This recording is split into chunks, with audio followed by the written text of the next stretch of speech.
I beat Oblivion the way Bethesda intended by following the guidance of the official game guide whilst playing on the highest difficulty. To give you some perspective, the game difficulty in Oblivion isn't demarcated into different levels like it is in Skyrim. Instead, there's a slider. This is problematic because rather than create a balanced highest difficulty, Bethesda simply made it so that enemies' stats are multiplied as you move the slider up, meaning that it's almost impossible to complete this game on the highest difficulty, because even the weakest creatures require about 50 hits to be killed, whilst you can be downed in just 3 or 4. Anyway, I attempted this feat regardless. I picked a pre-made class from the guide, an orc warrior who specialises in blunt weapons as well as bladed weapons. But a few minutes into my attempt, I encountered the first hitch. The rats from the tutorial were extremely overpowered. If you get within their range, they can jump forward and reach you to the point where you can't outrun them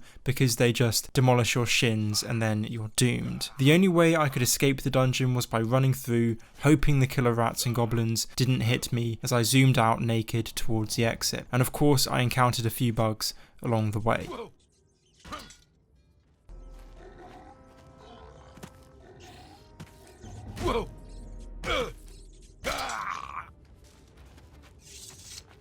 Oh!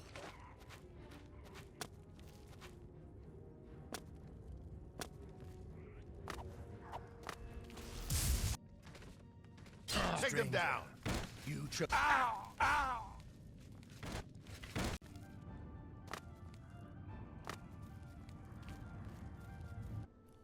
Here's a quick clip of me fighting a mud crab to give you an idea of just how difficult this game is on the highest difficulty.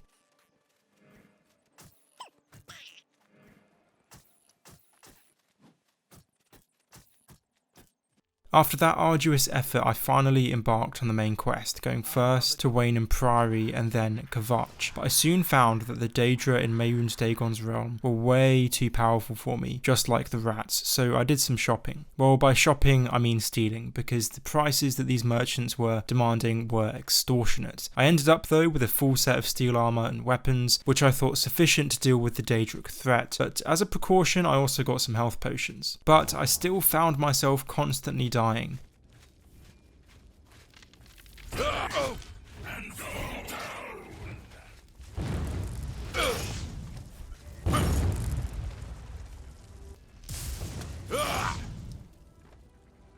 So I travelled to Sanguine's shrine to obtain the Rose of Sanguine, which allows you to summon random Daedra. Getting this wasn't easy. After interrupting a party in Leyawiin, I had to run naked through the swamp to escape the guards and then claim the Rose. I thought that if I could summon a Daedra, it would distract the enemies, allowing me to run through and just close the Oblivion Gate, and luckily my plan worked. I summoned Daedra whilst running as fast as I could to shut it down, spamming health potions to stop myself dying. I went on to complete other quests in the main quest line. Generally speaking, I avoided combat unless it was necessary. Fast forwarding a bit, I was about to go to the tomb of Sancre-Tor, where I had to retrieve Tiber Septim's armour, when I discovered yet again that I wasn't strong enough to fight enemies effectively. I encountered one enemy wearing light armour who, for all intents and purposes, might as well have been wearing a suit of titanium steel. My axe was like a toothpick. I decided then that I needed money, fast, in order to buy some better gear, so like any Oblivion player, I cheated. There's a glitch where you can duplicate items using scrolls, so I sold a load of armour to a vendor doing this, allowing me to buy some better armour and weapons. But I still lacked a decent sword, but I knew however of one legendary weapon, Umbra, the sword imbued with some of Clavicus Vile's power, and so I headed to the dungeon where it was kept in order to acquire it. Now the person wielding Umbra was way too powerful for me, so I did what I'll call a pro gamer move. Whoa!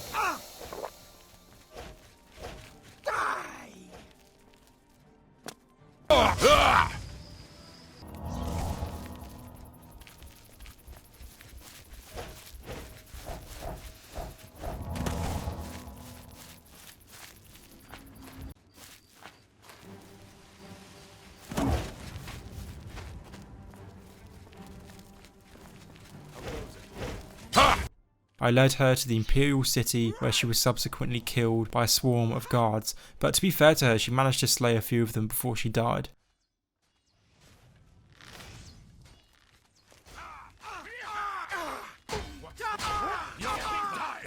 But in a bizarre turn of events, one of the guards accidentally hit another, and so a massive brawl ensued between the dozen or so guards, leaving just one standing.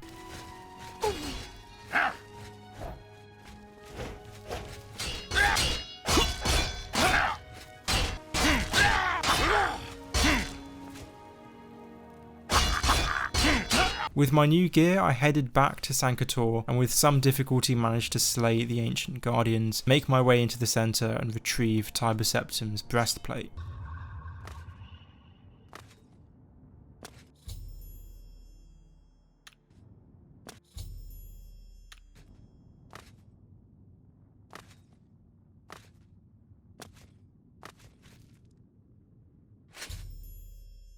I was okay for gear at this point.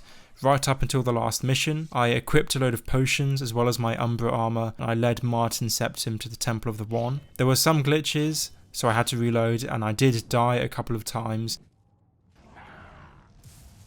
But nonetheless, I eventually made it safely to the temple, and Martin defeated Mehrunes Dagon once and for all.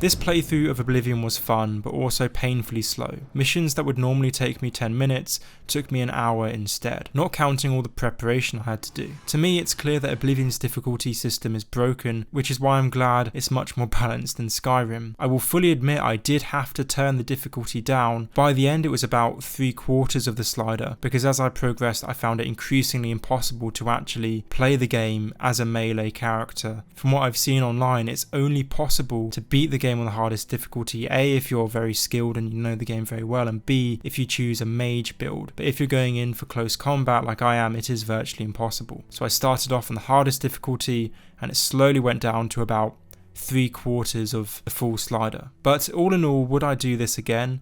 And the answer is probably not. I'd be willing to play at maybe half the maximum difficulty, which I believe is challenging enough. But when it's at the point where your Daedric weapons do as much damage as a butter knife, it's just not entertaining. Impressed.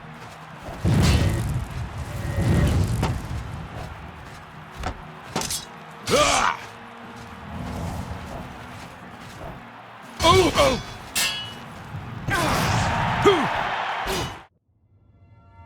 The amulet is shattered. Dagon is defeated. With the dragon's blood and the amulet of kings, we have sealed the gates of Oblivion forever. The last of the Septims passes now into history. I go gladly, for I know my sacrifice is not in vain. I take my place with my father and my father's fathers. The third age has ended, and a new age dawns. When the next Elder Scroll is written, you shall be its scribe. The shape of the future, the fate of the Empire. These things now belong to you.